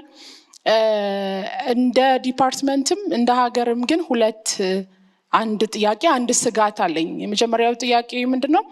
ቡና ለሀገር ከሚያመጣው የሀገራችን የጀርባ አጥንት ከመሆን አንጻር ዲጂታሊም ብቻ ሳይሆን በተለያዩ መልኩ መደገፍ የሚገባው ሴክተር ነውና አሁን እዚህ ሁላችሁም የተለያዩ ሴክተሮችን ሰፖርት የምታደርጉ አካላት በጣም የናንተ ድጋፍ ያስፈልገናል። ኢንፍራስትራክቸሮቻችን እታች ስንወርድ ይሄንን ዱካ ለመከታተል ስራው ኢምፕሊመንት ሲደረግ ከአርሶ አደሩ ማሳ ጀምሮ ነው ይሄንን ስራ የምንከታተለውና ከኢንፍራስትራክቸር አንጻር ከ50% በታች ነው ልንል እንችላለን። ኢምፕሊመንት ለማድረግ ሬጉሌሽኑ 1 ዓመት ቢራዘምም በጣም ሰፖርት ያስፈልገናል። እሱ ላይ ድጋፋችሁን እንፈልጋለን። ሌላው ከዳታ ሶቨሬኒቲ አንጻር ደግሞ በሀገር በቀል ተቋማት እነዚህ ስፓሻል ዳታዎች እየተሰበሰቡ ነው ያለው which is good። ግን ይህንን አስታካው ዶኔት የሚያደርጉ አካላት አሉ። ፕላስ እነዚህን ስፓሻል ዳታዎች ለመሰብሰብ ፍቃድ ያገኙና እነዚህን ዳታ እየሰበሰቡ ያሉ የውጭ አካላትም አሉ። እነዚህ አካላት ስፓሻል ዳታዎቹን በሚሰበስቡበት ወቅት ግን የራሳቸው ክላውድ ሰርቨር ላይ ነው የሚቀመጠውና ይሄ ደግሞ እንደ ሴክተሩ ሰው ስጋት ይሆናል ብዬ ማስበው ስለሆነ ትኩረት ቢሰጥበት ለማለት ነው። አመሰግናለሁ። አመሰግናለሁ ክቡር ጠቅላይ ሚኒስትር እንዲሁም የተከበራችሁ እንግዶች። ስሜ ቅዱስ ያሬድ ይባላል። የሀሳብ ኤአይ ፋውንደር እና ዋና ስራ አስኪያጅ ነኝ። 2 ጥያቄዎች አሉኝ። የመጀመሪያው ጥያቄ በኤአይ ኢንስቲትዩት በኩልም ሰፖርቶችን እያገኘን ነው፣ በዛ ማመስገን ፈልጋለሁ። ግን አሁን ወደ ፐብሊክ ኦርጋናይዜሽንስ ላይ የእኛን አይዲያዎች፣ የእኛን ፕላትፎርሞች፣ የእኛን ሶሉሽኖች ይዘን በምንመጣበት ጊዜ ዋት ኢዝ ዘ ሪስክ አፐታይት ኦፍ ዘ ገቨርንመንት፣ ያ ማለት ፐብሊክ ሰርቪሶች ላይ ኢምፕሊመንት ስናደርግ ሪስክን ወስዶ ያንን ኢምፕሊመንት ለማድረግ ያለው ሰፖርት ሲስተም ምንድን ነው? ኢምፕሌስ ያሉ ነገሮች አሉ። የስ ዊ ሃቭ ሲን ዳት። ፋይናንሲንግም ሊሆን ይችላል። ሰፖርት ዋይዝም ምን አይነት ሰፖርት ሲስተሞችን ዲዛይን ተደርገዋል? ይሄኛው አንዱ ጥያቄ ነው። ሁለተኛው ግን ዩዥሊ አይዲያ ሌቭል ላይ ያሉ አሁን የኛ ኤምቪፒ ነው፣ ኦልሬዲ ሶሉሽኖቹ አሉን። ሶ ይሄንን ነገር ኢምፕሊመንት አድርገን ፌይል በሚያደርግበት ጊዜ ምን አይነት ኢኔብሊንግ ሲስተሞችን ታስበዋል? አሁን ያለው ኢመርጂንግ ያለው መሬት ላይ ያለው ነገር ጥሩ ሆኖ ሳለ ግን ፌል ሲያደርግ ያን ሰፖርት ለማድረግ ምን እየተሰራ ነው የሚለውን ነገር 2 ጥያቄዎች አሉኝ። ሜቢ አንድ ልጨምር። ኤክስፓንድ ስለማድረግ ቅድም ተነስቶ ነበረ ከሀገር ውጭ። የእኛም ሶሉሽን ቬሪ ሱን ፕሮባብሊ ኢን 12 to 18 months የእኛን ኤአይ ሶሉሽን ወደ ሌላ ስዋሂሊ ተናጋሪ ወደ ሆኑ ቺቺዋ፣ ኖርዝ አፍሪካ ላይ፣ ሚድል ኢስት ላይ ላሉ ላንጉጆች ቴስት እያደረግን አሁንም ያለ ነው። ሶ በዛ አንጻር ምን አይነት ሰፖርትን ለማድረግ ታስቧል የሚለው ነው። በጣም አመሰግናለሁ። ቴንክ ዩ። የዚህ አይነት መገናኘት ዋናው አላማ እንደዚህ ያሉ ቮይሶች ሌላ ጊዜ ለመደመጥ እድል የሌላቸው ቮይሶች ለመደመጥ እድል ስለሚያገኙም ጭምር ነው መስማቱን የፈለኩት። በአራቱም ጥያቄዎች የድምር የሆነው ሀሳብ የክሪኤቲቭ ቲንኪንግ ከሌሎች ቲንኪንጎች ያለው ልዩነት በደንብ ግንዛቤ መወሰድ አለበት። ስትራቴጂክ ቲንኪንግ ሲሆን፣ አናሊቲካል ቲንኪንግ ሲሆን፣ ሲስተሚክ ቲንኪንግ ሲሆን የራሱ ባህሪ ያለው። ክሪኤቲቭ ቲንኪንግ ማለት ልክ ወንድሜ ለጤና አንድ አፕሊኬሽን ሰርቶ በመንግስትም ይሁን በግል ያን አፕሊኬሽን የሚሰሩ ሰዎች ሊፈጠሩ እንደሚችሉ አስቦ ከነሱ በልጦና ተሽሎ መገኘት አንድ፣ 10 ፈጥሮ በአንዱ ስኬት ማግኘት 9ኙ ደግሞ ውሃ ሊበላው ይችላል። ክሪኤቲቭ ቲንኪንግ ሪስክ ወሳጅ ነው የሚባለው ለዛ ነው። የፈጠርከው ሁሉ ገበያ ያገኛል ማለት አይደለም። የፈጠርከው ሁሉ ተቀባይነት ያገኛል ማለት አይደለም። ክሪኤቲቭ ቲንኪንግ እስካለ ጊዜ ድረስ ግን እነዛ ኮምፒት የሚያደርጉ ሰዎች የምትበልጥበት አንዱ አቅምህ ተሽለህ መገኘት ነው የሚሆን። ብዙዎቻችሁ ጋር ያየሁት አንዱ ስጋት ይሄ ነው። ሁለተኛው መንግስትን እንደ ትሬት፣ እንደ አጋዥ፣ እንደ ደጋፊ፣ እንደ ገዢ ብቻ ሳይሆን እንደ ትሬት የማየት ዝንባሌ አይቻለሁ። ለምሳሌ ወንድም ያነሳውን የጤናውን ጤና ሚኒስቴር እንደዛ መጀመሩ ጥሩ ነው። የእናንተን ሲስተም አላቀውም፣ የጤናን አቀዋለሁ። የጤና የተጀመረበት ዋናው ምክንያት አዲስ አበባ ውስጥ በጣም በርካታ ፋርማሲዎች አሉ። ሰው ድንገት ማታ ያመውና መድኃኒት ፍለጋ እዚህኛው ጋር ሲሄድ የለም፣ እዛኛው ጋር ሲሄድ የለም፣ እዛኛው ጋር ሲሄድ የለም ይባላል። በአንድ አፕ የሚፈልገውን ነገር በአንድ ሰዓት ማግኘት ሲገባው 3 ሰዓት የሚቆይ ከሆነ ያ በሽተኛ ሊጎዳ ይችላል። ሪሶርሱ እያለ በመረጃ እጥረት ምክንያት የሚጎዱ ሰዎች ስላሉ ለነዛ ኢንፎርሜሽን ፕሮቫይድ ማድረግ አለብን ከሚል ነው አንደኛው። አሁን ወንድም ያነሳው በጣም ክሪቲካል ሲስተም ነው። ኢትዮጵያ ውስጥ የሜዲካል ፕሮፌሽናል በጣም ውስን ናቸው። አጠቃላይ ሳይሆን በአንዳንድ ሴክተር ላይ ያለ አቅም ውስን ነው።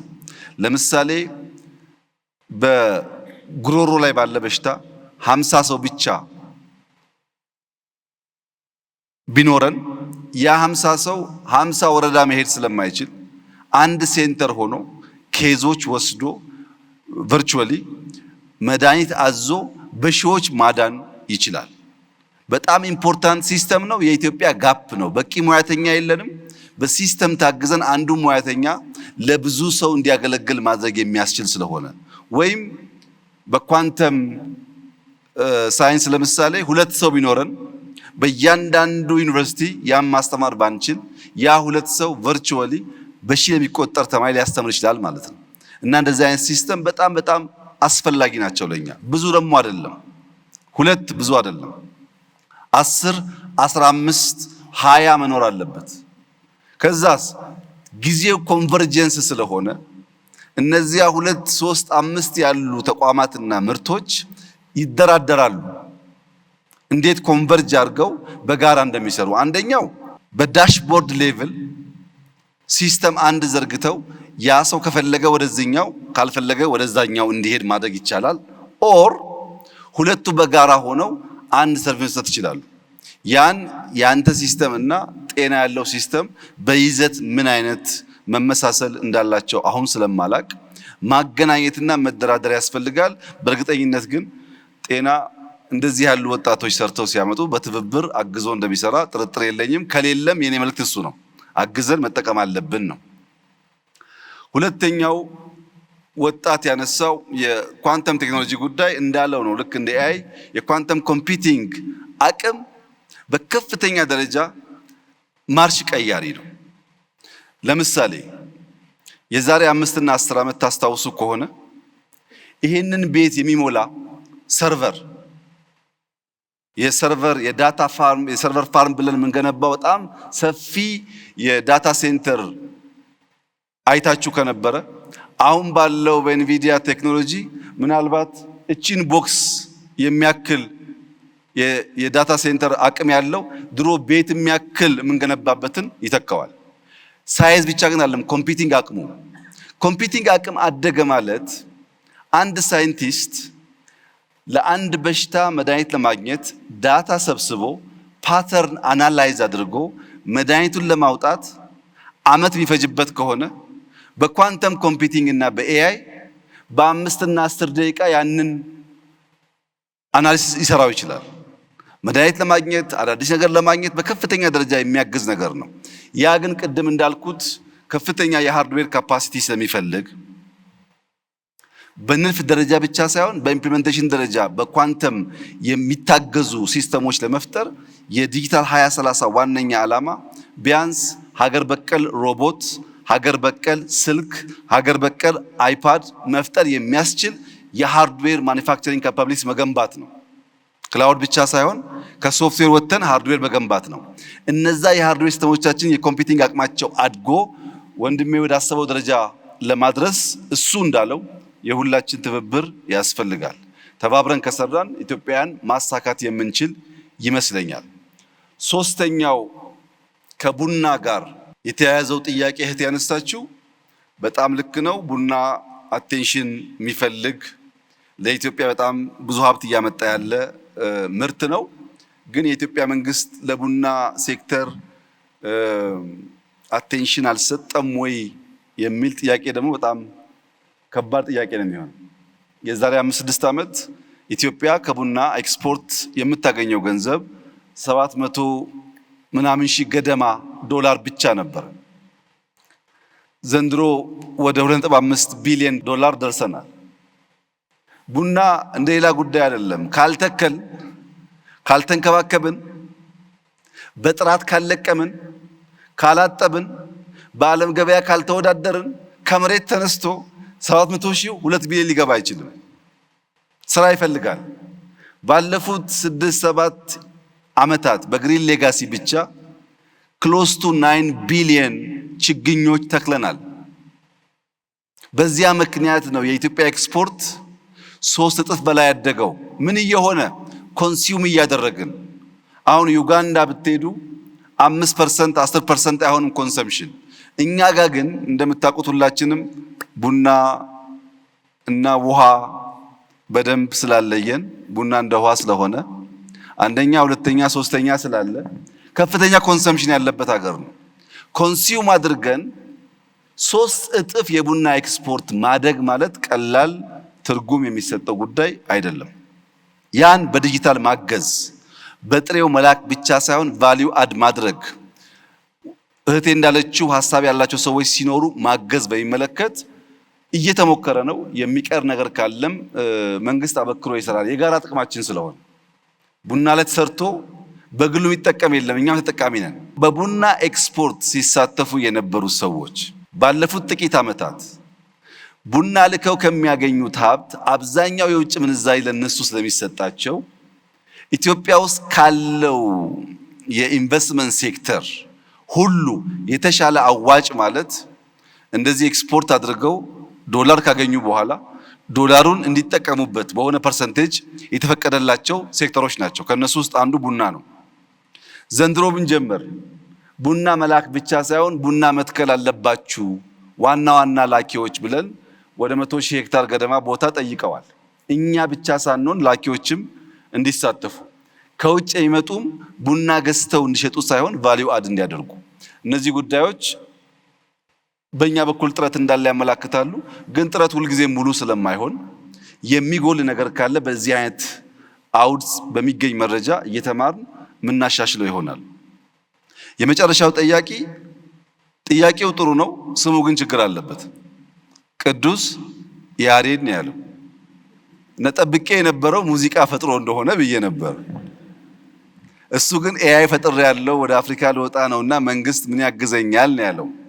እንግዲህ ቅዱስ ያሬድ የሙዚቃ ኖታ ከመፍጠር ወጥቶ ወደ ኤአይ ካደገ አዳፕቲቭ ነው ማለት ነው። ስሙ ራሱ ከዘመን ጋር አብሮ የሚያድግ ነው ማለት ነው። ይሄም በጥሩ እናየዋለን። የኢትዮጵያ መንግስት ቅድም እንዳነሳሁት ከኢትዮጵያ ማርኬት አልፈው ወደ አፍሪካ ማርኬት ምርቶቻቸውን የሚወስዱ የቴክኖሎጂ ኩባንያዎች ካሉ በሙሉ አቅሙ ድጋፍ ያደርጋል። በሙሉ አቅሙ በገንዘብም የኛ የውጭ ጉዳይ ሚኒስቴር ዲፕሎማቶችና አምባሳደሮች ልክ መንግስት እንደሚያገለግሉት ቴክኖሎጂ ኤክስፖርት የሚያደርግ ግለሰብና ቡድን ካለ ኢኳሊ ሰርቭ ያደርጋሉ። ዋናው የምንፈልገው ወጣቶቻችን ከዚህ ከጠባቡ ገበያ ቅርምት ወጥተው ወደ ሰፊው ገበያ እንዲደርሱ ለማድረግ ነው። በድምሩ ግን ወጣቶች ኮንሰርን መሆናችሁ ማንሳታችሁ ተገቢ ሆኖ ትንሽ ቢታይ የምለው ጉዳይ የኛ መንግስት ታለንት ኢንፍራስትራክቸር ብሎ ያምናል። ልክ ድሮ መንገድ ለአንድ ሀገር እድገት ወሳኝ ነው፣ ቴሌኮም ኢንፍራስትራክቸር ወሳኝ ነው እንደሚባለው ታለንት ከሃይዌይ ያላነሰ፣ ከኤሌክትሪክ ያላነሰ፣ ከቴሌኮም ያላነሰ ወይም የበለጠ ወሳኝ መሰረተ ልማት ነው ብለን እናምናለን። ይህም በማመናችን ምክንያት አንደኛ ሰመር ካምፕ የሚባል በአርቲፊሻል ኢንተለጀንስ በኢንሳ በመቶ የሚቆጠሩ ሰዎች በየዓመቱ ወደ ተቋሞቻችን ገብተው ተምረው እንዲወጡ ማድረግ የጀመርነው ታለንት ላይ ኢንቨስት ማድረግ መንገድ ከመስራት ጋር እኩል ነው ብለን ነው። ሶስተኛው ጥያቄ ምን አለ? የኢንሳ ታለንት ዲፓርትመንት ውስጥ የሰራውና የራሴን ፕሮዳክት ያወጣው ሰው ነኝ አለ። ኢንሳ ውስጥ ልክ እንደ ሌሎች ዲፓርትመንቶች ለታዳጊዎች ለታለንት ተብሎ የተዘጋጀላቸው ቦታ፣ አስተማሪዎች፣ ሪሶርሶች አሉ። ስራዎቻቸውን በእውቀት ታግዘው እንዲያወጡና ራሳቸውን ይችሉ የሚያስችል። ሶስተኛ በአብሮት ላይብረሪ በየዓመቱ ታዳጊዎች ይወዳደራሉ በሮቦት በኤአይ አይታችሁ ከሆነ። ሞስት ኢምፖርታንትሊ ግን ሪሰንትሊ የጀመርነው ስታርታፕ ይህን በኩራት መናገር እችላለሁ። በኩራት ኤአይ ያዘጋጀው G+4 G+5 ህንፃ ለስታርታፖች 3 ወር 4 ወር 5 ወር እዛ ተቀምጠው መብራት ሳይሉ ቤት ክራይ ሳይሉ ኮምፒውተር ሳይሉ የተሻለ እውቀት ካለበት ቦታ እያመጣ የልጆቹን ሐሳብ ፍሬያማ እንዲሆን አብቅቶ ከፕሮዳክት ጋር ግራጁዌት እንዲያደርጉ አንድ ብር ሳይከፍሉ ማለት ነው የማድረግ ዝንባሌ በዚህ ዙሪያ ያላችሁ ሰዎች በድፍን አፍሪካ ብትንቀሳቀሱ አታገኙም። እንዲህ ያለ ነገር አታገኙም። ለምንድነው የኛ መንግስት ፎቅ ሰርቶ ኮምፒውተር፣ ኢነርጂ፣ ኢንተርኔት አድርጎ ወጣቶች ከሀሳባቸው ጋር መጥተው እርስ በርስም ተገናኝተው ለመንግስትም አክሰስ ኖሯቸው ፕሮዳክታቸውን ይዘው ማርኬት እንዲወጡ የምናደርገው ያላችሁ እንደሆነ ኢንቨስትመንት ነው፣ ግን እንደ መንገድ ግንባታ ነው። ታለንት ኢንፍራስትራክቸር ስለሆነ ኢንቨስትመንት ነው፣ እንደ ቴሌኮም ግንባታ ነው። ለህዳሴ ቢሊየንስ ማውጣትና ለወጣቶች ታለንት ቢሊየንስ ማውጣት ሪተርን ኦን ኢንቨስትመንት የሚገኝበት ጊዜ ይለያይ ይሆናል እንጂ ሁለቱም ለኢትዮጵያ በሆነ ጊዜ ያወጣንባቸውን ሀብት ይመልሳሉ። ይሄን ታሳቢ ተደርጎ የሚሰራ ስራ ነው። ሶስተኛው ክሪቲካል ጉዳይ ዶክተር በለጠ ቢያዝ ጥሩ የሚሆነው የዛሬ 3 እና 4 እና 5 ዓመት የኢትዮጵያ መንግስት መስሪያ ቤት ማለት በወረቀት ክምር፣ በተጣሉ ፕላስቲኮች ክምር ገብቶ ለመውጣት እንኳን የሚያስቸግር ኤርጎኖሚክሱ የቆሸሸ የተበላሸ ነበር ታውቃላችሁ።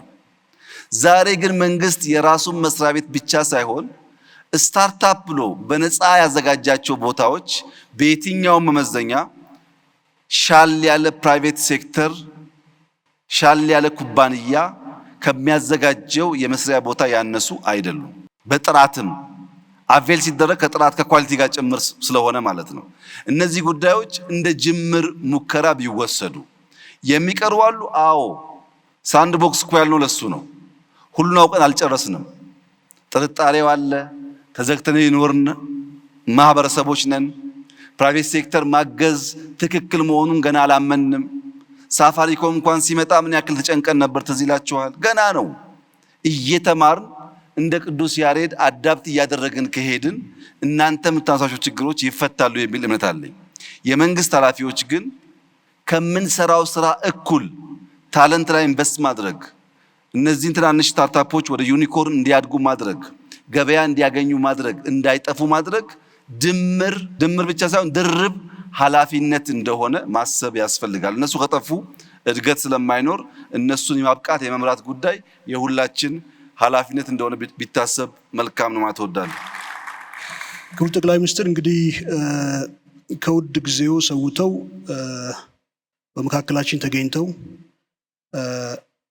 የ2030 ስትራቴጂን ኦፊሻሊ ላውንች እንድናደርግ 2025ንም እንድንዘጋ እና ብዙ ይዘናቸው የምንሄዳቸው መልእክቶችን እንድናዳምጥ 2030ም ለተለያዩ ስቴክሆልደሮች በዚህ አዳራሽ ውስጥ ስለተገኙ እንዲሰርጽ ያደረገ እድል ስለሆነ ለዚህ እጅግ አድርጌ ማመስገን እፈልጋለሁ።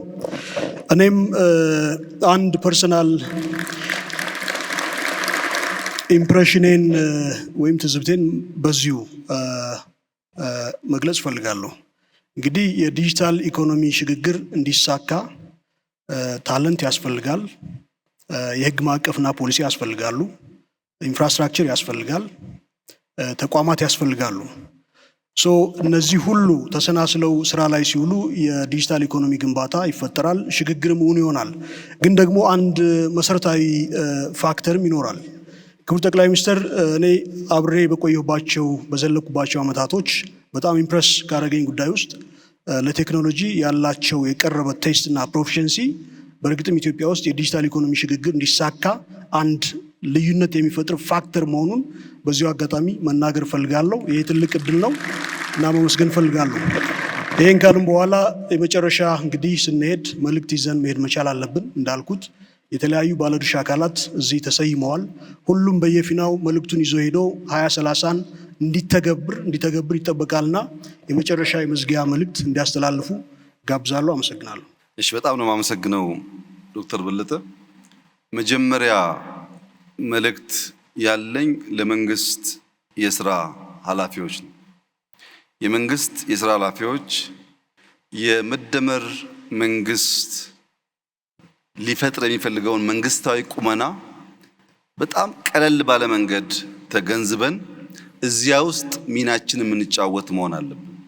የመደመር መንግስት ስሞል ኢን ሩቲን ወይም ስሞል ኢን ቢሮክራሲ መሆን አለበት ብሎ ያምናል። ቢሮክራሲው በጣም ስሞል መሆን አለበት ብሎ የሚያምን መንግስት ነው። ሁለተኛ ቢግ ስትራቴጂ ብሎ ያስባል። ስትራቴጂው ትልቅ የሆነ ሩቲኑ ትንሽ የሆነ ማለት ነው። ሶስተኛ ስትሮንግ ኢን ኦቨርሳይት ይላል። ጠንካራ ኦቨርሳይት የምናደርግ ትላልቅ ትልሞች፣ ስትራቴጂዎች ያለን ሩቲን ቢሮክራሲ ግን የቀነስን መሆን አለብን ይላል። ምን ማለት ነው? አንድ ሰው ኢትዮጵያ ውስጥ መታወቂያ ለማግኘት እዚኛው ቀበሌ ሄዶ በ5 ብር ማግኘት ካልቻለ እዚኛው ቀበሌ ሄዶ በ5 ብር ያገኛል። ቢሮክራሲው ረጅም ነው፣ ግን ከፍሎ ያገኛል።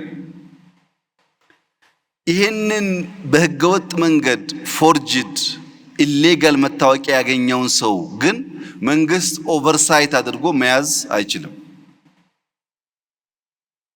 ሩቲኑ ስለተራዘመ የተሳካ ይመስላል እንጂ የተራዘመ ሩቲን ግን ደግሞ የኦቨርሳይት አቅማችን ውስን ስለሆነ ኤክስኪዩት አናደርግም። ሁለተኛ መሬት እንውሰድ። ያ ሁላችሁም እንደምታውቁት እስካሁን ባለው ሁኔታ ኢትዮጵያ ውስጥ ሰው የኢንቨስትመንት ሐሳብ ኖሮት ለመንግስት ተቋማት መሬት አፕላይ አድርጎ ማግኘት ማለት የምጽአት ጊዜ ለመጠበቅ ከባድ ነገር ነው። ቀላል ጉዳይ አይደለም። አንድ ሰው የኢንቨስትመንት ሐሳብ ኖሮት መንግስት ጋር ሄዶ መሬት ጠይቆ ማግኘት አይችልም። ኢሌጋሊ መሬት የወሰዱ ሰዎችን ግን መንግስት ኦቨርሳይት አድርጎ መያዝ አይችልም። ለመጣው አያስተናግድም። ለሚሰርቀው እና ካላግባብ ለወሰደው ደግሞ መያዣ መንገድ የለውም። አንድ ምሳሌ ለማንሳት የጂኦስፓሻል ኢንፎርሜሽን የላንድ ኢንፎርሜሽን ሲስተም መገንባት በየከተማው ተጀምሯል። ከጀመርን ቆይተናል፣ አልተሳካልንም። ቅድም እህት ያለችውም ከውጭ መጥተው ያልተገባ ዳታ የሚሰበስቡ ሰዎች ካሉ ትክክል አይደለም። የእኛን ጉዳይ ግን ለማንሳት አዲስ አበባ ላይ፣ ሸገር ላይ፣ ቢሾፍቱ ላይ፣ አዳማ ላይ፣ አንዳንድ ከተሞች ላይ የላንድ ኢንፎርሜሽን ሲስተም ከሞላ ጎደል 100% መመዝገብ ተችሏል። ከብዙ ዓመት ልፋት ጭቅጭቅ በኋላ ምን አገኛችሁ ያላችሁ እንደሆነ አንድ ሰው ሸገር በሚባለው ከተማ ውስጥ ከ100 በላይ ካርታ ያለው ሰው አለ። አንድ ሰው ይሄ ከ100 በላይ ካርታ ወደ ጂኦስፓሻል ሲስተም ካልገባ በቀር ከዚያ ሁሉ የተከመረ ወረቀት በምን አይነት መነጽር ለይተህ ታወጣዋለህ? ያንን ሰው ብቻ ለይተህ አታገኝም። የጂኦስፓሻል ኢንፎርሜሽን ሲስተም ኢትዮጵያ ውስጥ እንዳይገነባ የነበረው ፍላጎት የቢሮክራሲው መጨናነቅ የምታውቁት ቢሆንም ዋና ዓላማው ግን ጥቂት ሌቦች አላግባብ የወሰዱትን መሬት መንግስት ኦቨርሳይት ማድረግ እንዳይችል ለማድረግ ነው። አሁን ያሳካነው የት ነው? ወይ አዲስ አበባ ወይ ሸገር ሊሆን ይችላል።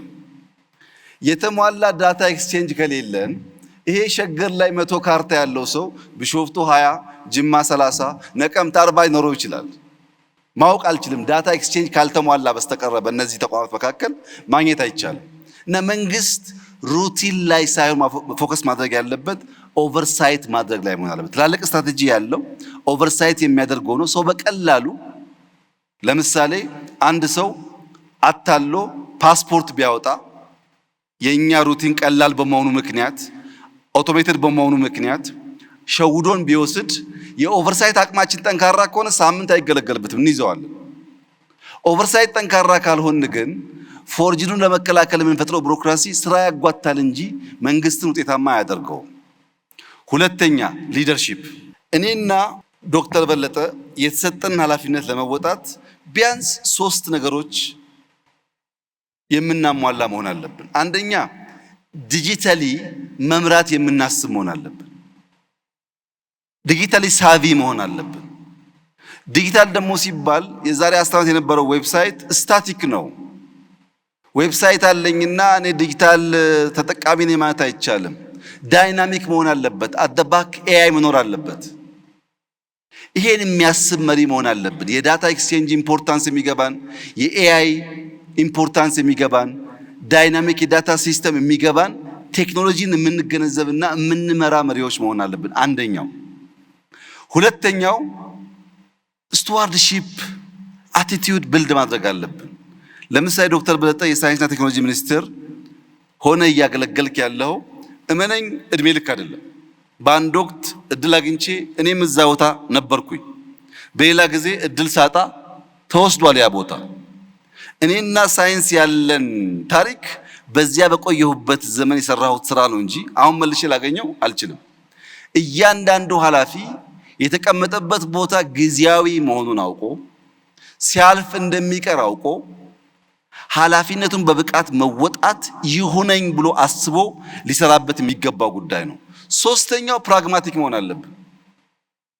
ዓለም ቴክኖሎጂ እያለ ዓለም ኤአይ እያለ ዓለም እየፈጠነ እኛ ያንን ማድረግ ካልቻል እንቀራለን። ለምሳሌ የዛሬ 10 ዓመት የዛሬ 5 ዓመት ሮቦት ይሰራ ነበር ታውቃላችሁ። ሮቦት ሲሰራ ሃርድዌሩም ሶፍትዌሩም በብዙ ልምምድ አንድ ሰው ቁጭ ብሎ ነው እየሰራ የሚያዘጋጀው። አሁን ሮቦቶች በፋብሪካ ይመረቱና ስልጠና የሚወስዱት በሲሙሌሽን ነው። ሰው አያስተምራቸውም። ሲሙሌሽን አለ የሚያስተምራቸው። ድሮ አንድ ሮቦት አንድ ሰው የሚያስተምር ከሆነ አሁን 1000 ሮቦት ሲሙሌሽን ያስተምራል። ምን ማለት ነው? ሮቦት የምናመርትበት ፍጥነት አደገ ማለት ነው። እኛ እዛው ሮቦት መስራት ላይ ብንሆንና ሲሙሌሽን ማንጠቀም ከሆነ ቀረን።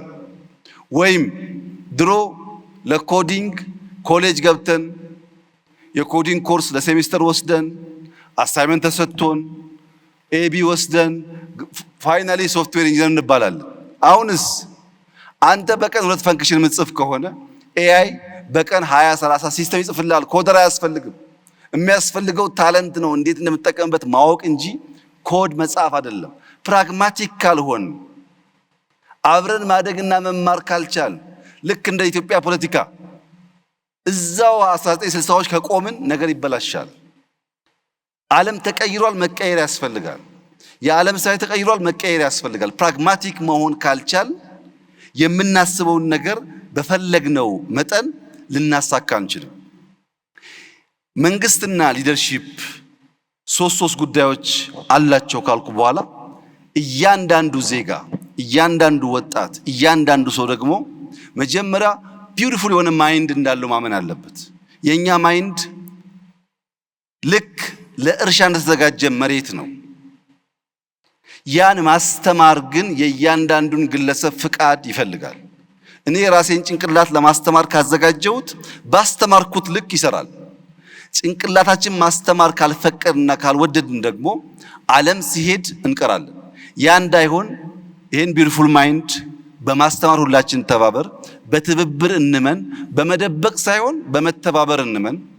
በኤአይ ዘመን መደበቅ የሚባል ነገር ስለማይሰራ እያንዳንዱ መሪ ፕራግማቲክ ሆኖ ተምሮ ጄኔሬሽን ለመፍጠር የሚሰራ ከሆነ እመኑኝ ኢትዮጵያ አፍሪካ ውስጥ የቴክኖሎጂ ጌትዌይ እና ለቴክኖሎጂ ምቹ የምትባል ሀገር መሆን ትችላለች። ያ እንዲሆን ግን እያንዳንዳችን ፈቅደን መማር፣ ለተማሩት ደግሞ አስቻይ ሁኔታ መፍጠር ያስፈልጋል። ያንን ካደረግን ዲጂታል 2030 ተአምራዊ ነገር ይዞ እንደሚመጣ ጥርጥር የለኝም። በ2036 በአፍሪካ ትልቁ ኢኮኖሚ የሚሆነው የኢትዮጵያ ኢኮኖሚ ነው። ይሄን ለማመን የሚቸገሩ በርካታ ሰዎች እንዳሉ እገምታለሁ። አልፈርድባቸውም። ለምን? ፕራግማቲክ አይደሉማ። አሁን ካለው ዓለም ጋር ራሳቸውን ለማስተማር ዝግጁ አይደሉም።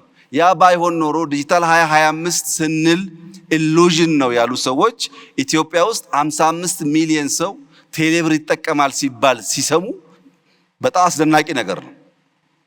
ፋይዳ የሚባል ዲጂታል አይዲ የዛሬ 5 ዓመት 10 ሰው የሌለው ዛሬ 30 ሚሊዮን ሰው አለው ሲባል ተአምር ነው። 5 ሚሊዮን ኮደርስ ኢትዮጵያ ውስጥ እንፍጠር፣ ታለንት ላይ ኢንቨስት እናድርግ ብለን 2 ሚሊዮን ገደማ ማሳካታችን ሚራክል ነው። 2 ሚሊዮን ሰው በሚቀጥለው 3 ዓመት 2 ዓመት 5ቱን ካሳካን የብዙ አፍሪካ ሀገር ፖፑሌሽን 100% ሰው ዲጂታሊ የሆነ ነገር ማድረግ የሚችል ፈጠርን ማለት ነው። ለዚህ ነው በአፍሪካ አንደኛ ምን ሆነው ነገ ላይ ኢንቨስት አድርገን ነው። ዛሬ ባለው ሁኔታ ብቻ አይደለምና ተባብረን ኢትዮጵያን ከድህነት የምናወጣ ከችግር የምናወጣ መልኳን ውበቷን የምንገልጥ ሰርተን በታሪክ የምንታወስ ሰዎች እንድንሆን በመደመር እሳቤ በጋራ ሀገራችንን እንድናለማ አደራላችሁ ፈልጋለሁ። እጅግ አድርጌ አመሰግናለሁ። እጅግ አድርገን እናመሰግናለን። በጣም አድርገን እናመሰግናለን። ክቡር ዶክተር አብይ አህመድ የኢፌዴሪ ጠቅላይ ሚኒስትርና ያሉትን ክብር እንግዳ እንዲሁም ክቡር ዶክተር በለጠን በክብር ተቀበሉልን።